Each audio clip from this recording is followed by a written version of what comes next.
నమస్తే, జై శ్రీరామ్, భారత్ మాతాకి జై. బంజారా హిల్స్ రోడ్ నెంబర్ 10లో బంజారా భవన్ ఆపోజిట్లో ఉన్న గవర్నమెంట్ ల్యాండ్ 2 ఎకరాల్లో ఒక ఈద్గా కడుతున్నారు అని ఇన్ఫర్మేషన్ నాకు మన వాళ్ళందరూ ఇచ్చారు. వెంటనే నేను పోలీసు వాళ్ళని అలర్ట్ చేసి ఇంటెలిజెన్స్ స్పెషల్ బ్రాంచ్ అందరినీ అలర్ట్ చేశాము. చేసిన తర్వాత వాళ్ళంతా కలిసి ఆ ఏరియా పోలీసులకి అలాగే డైల్ 100 కూడా కాల్ చేసి చెప్పాము.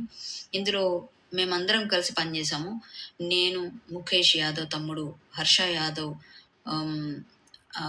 విశాల్ తమ్ముడు, అదే హిందూ వాహిని విశాల్ తమ్ముడు, అలాగే రుద్రబ్రహ్మం గారు కూడా ఈ టైం దాకా ఉండి ఆయన కూడా మనకు సపోర్ట్ చేశారు. మేము మాట్లాడే ఎస్హెచ్ఓ గారు చెప్పారు, పికెట్ ఏర్పాటు చేశారు, అదంతా వ్యానిష్ చేసేసారు, డిమాలిష్ చేశారు, ఆ 200 మందిని చెల్లాచెదరు చేశారు.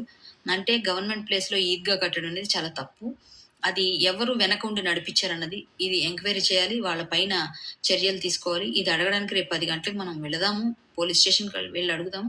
వాళ్ళపైన చట్టపరమైన చర్యలు revenue department and police department తీసుకోవాల్సిందిగా మనం అడుగుదాం. ఇప్పుడు అసలు ఏం జరిగింది?